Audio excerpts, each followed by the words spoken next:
ሰላም እንዴናችሁ በያላችሁበት ሁሉ ነገር ሰላም ነው። አሸይና እንዲወላችሁ እሞኝላችሁ አለ ቤተሰቦች ስትገው እንደው ለማለት ላይክ እና ሼር ያደረጋችሁ ሐሳቦቻችሁ ለብዙዎች አካፍሉ። ለዚህም ኮሎቢ አመሰግናችኋለሁ። ዛሬ ወደ ሚዛናችን ዘላችሁ የመጣ ነው እንግዲህ ቲክቶከር አዶናይ በፌደራል ፖሊስ ቁጥጥር ስር መዋል ነው። እንግዲህ በፌደራል ፖሊስ ቁጥጥር ከዋለ ሰዓት ደቂቃ ጀምሮ ማህበራዊ ሚዲያው እንግዲህ ግልብጥብጥ ነው የወጣው። ምናልባት አገሪቱ ውስጥ ሌላ አጀንዳ የሌለ እስከሚመስል ድረስ ምናልባት አገሪቱ በስድስት አገር በግብጽ፣ በኬንያ፣ በሱዳን፣ በሶማሊያ፣ በኡጋንዳ የተወረረች እስከሚመስል ድረስ ማህበራዊ ሚዲያው ግልብጥብጥ ወጥቷል።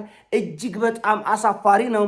እዚህ አገር ላይ አንድ ሰው 100,000 ወይ 1 ሚሊዮን ተከታይ ቲክቶክ ላይ ስላለው ብቻ ፖሊስ መጠየቅ እንኳን አይችልም። ለጥያቄ ትፈልጋላችሁ ተብሎ ነው የተሄደው። ኢትዮጵያ ውስጥ ግን ፎሎወር ካለ ህዝቡን በማስታወቂያ ብታጭበረብር በጉዞ አሁን ለምሳሌ ኢትዮጵያ ውስጥ እንደምታውቁት ትራቭል ኤጀንሲዎች ጋር ተሞዳምዶ በሚሊዮን የሚቆጠር ብር በልተው ብዙ ቲክቶከሮች አርቲስቶች አጭበርብረዋል። መያዝ ግን አትችልም። እነሱ ለምን? ታዋቂ ስለሆነ ነው።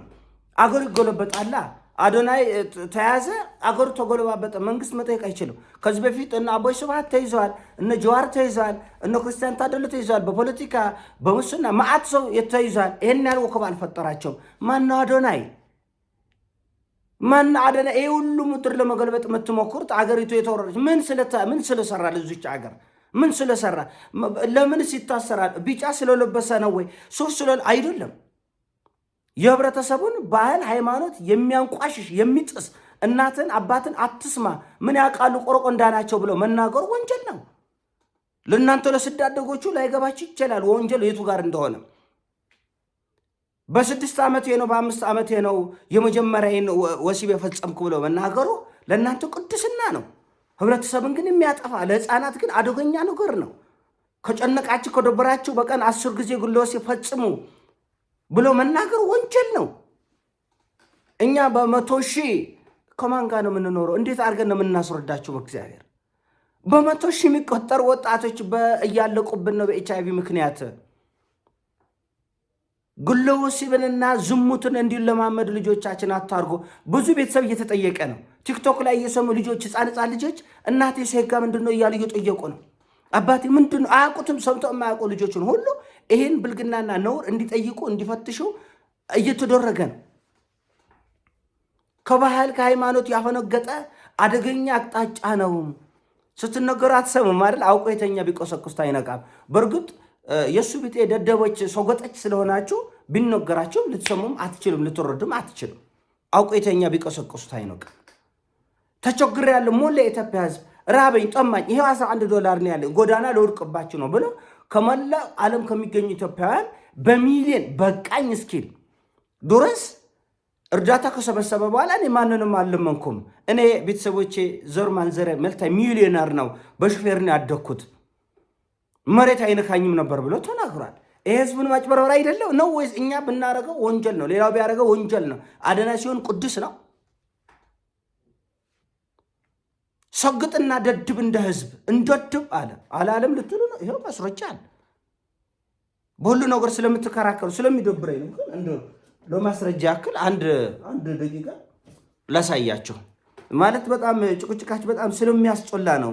ያው የሱ ቢጤ ሰገጦች ስለበዙ ዘመን ላይ ነው ያለነው። ደድብ ማለት ነው። ስሙ ማስተባቆሙ አብዛኞቻችሁ ማለት ነው ከመጠን ኤዲት ተደርጎ ነው እንዳትሉኝ ደግሞ ይቆርታ አንድ ጊዜ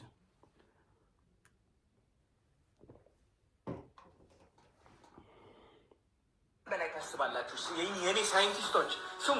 ሳይንቲስት መሆን አቁሙና ማለት ነው ድድብ ስትል ገንዘቡ ምጥጥ አሳቢ ስትሆንስ ጓደኛ ይንትን ቢያደርገኝስ እንደዛ ቢያጋጥመኝስ ካልኩሌት ታደርጋለህ የራስን ውድቀት ለማምጣት። እኔ የራሴን ውድቀት ካልኩሌት ማድረግ አቁሜያለሁ። ምክንያቱም ድድብ ያልኩኝ በረከት አሯራቅቶኛል። በቃ በረከት ብቻ እንዲመጣልኝ ነው የምፈልገው። በቃ ቤትም ፍጮ ዱቄትን አምጪ ነው የአዶናይ ሀሳብ። ደድቡ ነው። እንደ ሀገር ድድብና ብሔራዊ መዝሙራችን ይሁኑልን የምትሉ ሰዎች ናቸው አሁን አገሩ የጎለበጣችት። እንሶግጥ እንደድብ ምንም ሌላ ትርጉም አይሰጥም። እሱ ለማለት የፈለገው እንደዚህ ነው፣ እሱ ለማለት የፈለገው እንደዚህ ምንም ትርጉም አያስፈልገውም። እኛ እናውቀዋለን። አዲስ ቃል እኮ አይደለም ድድብና። ለምሳሌ ለመድፈር እንደዚህ አይነት ማሻሻያ ማባባያ ታረጉለታላችሁ። ድፈሩ ያገኛችሁትን ድፈሩ ቢል አሁን አንድ ሰው አይ እስኮ ድፈሩ ያለው በዚህ መልኩ አሁን እናንተ ለቃላቱ አዲስ ትርጉም ለመስጠት ነው እየሞከራችሁ ያላችሁት እሱን ከወንጀሉ ለማውጣት እንጂ ድድብናና ስቅጥና ምን ማለት እንደሆነ ጠፍታችሁ አይደለም። ሰገጤ ስድብ እንደሆነ ማንኛውም ኢትዮጵያዊ ያውቃል። ግን አውቄተኛ ቢቀሰቅሱት አይነቃም። አውቃችሁ ስለሆነ የምታረጉት ልትነቁ አትችሉም። ነገር ግን አንድ ማወቅ ያለባችሁ አንድ ሰው 1 ሚሊዮን ተከታይ ኖረው 3 ሚሊዮን ተከታይ ኖረው ምን ኖረው ይሄ አይመለከተንም። እኛ ወንጀል ከሆነ ትጠየቃለህ። ልጆችን ስለ ግለ ወሲብ ልምምድ ውስጥ እንዲገቡ ተደርጓል። ይሄ በጣም ቀውስ ነው። ልጆች ቤተሰብ እናት አባት አትስሙ የሚል ምክር ተሰጥቷል። ይሄ በጣምና በርግጥ ቤተሰቦቹ ከልጆች የባሰ ሰግጧል፣ ነድቧል። በርግጥ የሚቆጣ ከጦፋ በቃ ህግ የሌለበት አገሩ በቃ ህግ የሌለበት ለማድረግ ነው እየሞከራችሁ ያለው። ህግ ያለበት ትጠይቃለህ። ማንም እኔም በተናገርኩት ይሄ ቪዲዮ ማስረጃ አለ። በተናገርኩት ፍርድ ጋር ትቆማለህ። ማንም ቢሆን እኔም ልሁን። በጣም የሚገርም ነው። የሚገርማችሁ ኢትዮጵያ ውስጥ መንግስትም ተቃዋሚዎችም የተስማሙበት ጉዳይ ነው። በአዶናይ ጉዳይ መንግስትም በመላ ዓለም ያሉ ተቃዋሚዎችም በአገር ውስጥ ያሉ ተስማሚዎችም በአዶናይ ጉዳይ ተስማምቷል። ይሄ ህዝብ ሊያጀዝብ የሚችል እጅግ በጣም አደገኛ ተዛዝበናል።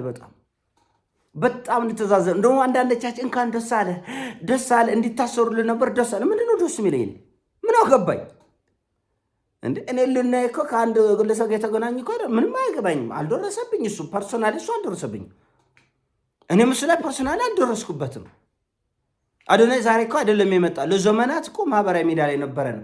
ይሄን ሐሳብ ይዞ ሲመጣ ሐሳቡን የተጋጨ ነው።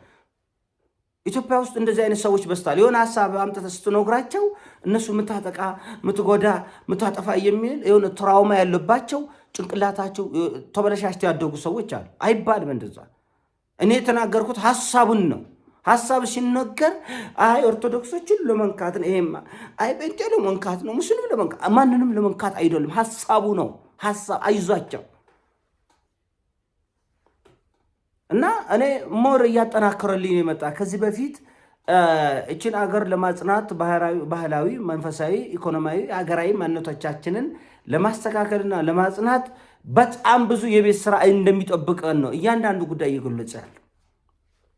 ምን ነው ዘረኝነትን ይልና ያህል በሰራችሁት ሰግጥና ደድብ የሚለውን ያህል ዘረኝና ጥንብናት የምትል የሙስሊሙን የቁርአኑን ጥቅስ ብንጠቀመው ነው አገር ከችግር ይወጣ ነበር።